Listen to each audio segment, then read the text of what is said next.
L'expert Krzysztof Kowalczyk se trouve au nord de la Pologne, où, au milieu du 19e siècle, des ingénieurs ont décidé de construire une série de canaux pour relier le port d'Elblag à la riche région boisée d'Ostrouda.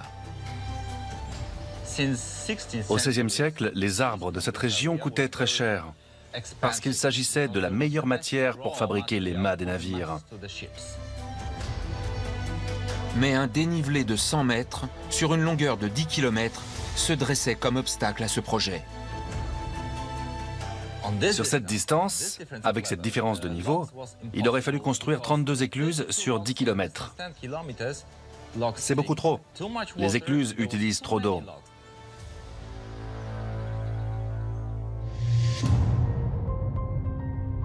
C'est l'ingénieur prussien Georg Jakob Stenke qui dut trouver une solution à ce problème apparemment insurmontable. Aujourd'hui, le commandant Bartek s'apprête à rencontrer l'obstacle qui se tenait sur son chemin 150 ans plus tôt. On approche. Faut être prudent parce que c'est très étroit. Et à nous faire découvrir la solution extraordinaire de Stenke.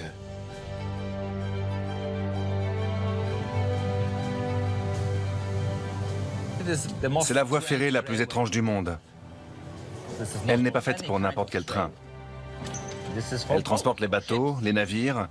C'est un système totalement unique au monde. Maintenant, on ne flotte plus, on roule. Georg Stenke a créé un chemin de fer capable de hisser les bateaux hors de l'eau et de leur faire monter et descendre des collines. Le wagon va nous transporter de l'autre côté de la colline.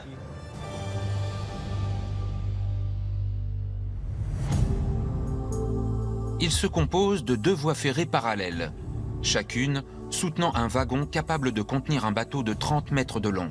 Les 2 chariots sont reliés par un câble en acier sur roue. Ce wagon pèse 20 tonnes. Comme vous le voyez, ce câble doit être très solide, parce qu'il doit tirer un wagon avec un bateau, ce qui pèse environ 50 tonnes. C'est énorme. Ce sont les wagons d'origine. Cette solution pour relier les canaux est remarquable. Il y avait seulement des cales de lancement comme celle-ci et des collines sèches. Il y avait un canal là et l'autre 20 mètres plus bas. C'est une vraie réussite.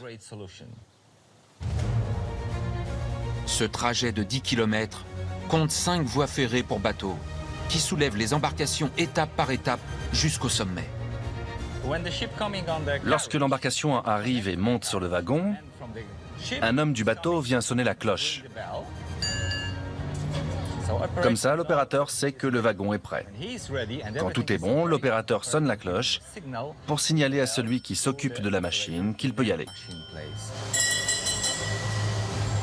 Et ce n'est pas une machine ordinaire.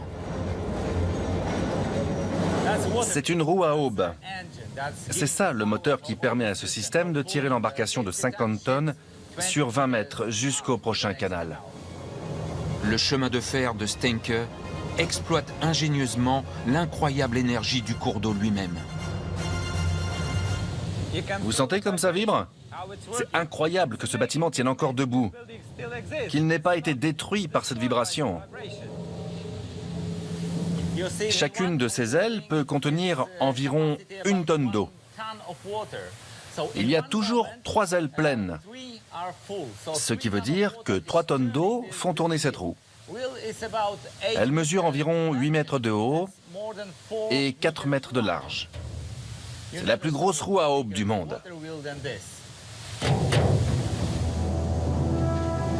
La roue est utilisée pour enrouler l'énorme câble d'élévation.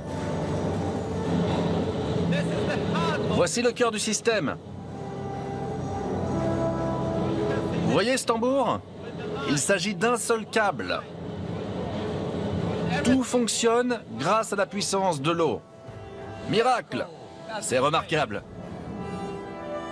Chaque wagon est contrebalancé par un autre. Ils avancent tous les 2 simultanément dans des directions opposées.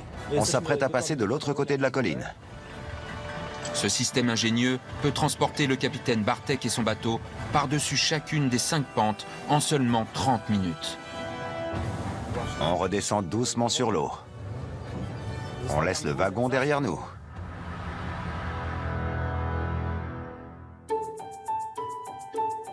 Depuis son ouverture en 1860, ce système de halage a transformé la région. Il était désormais 5 fois plus rapide de transporter du bois de construction jusqu'au littoral.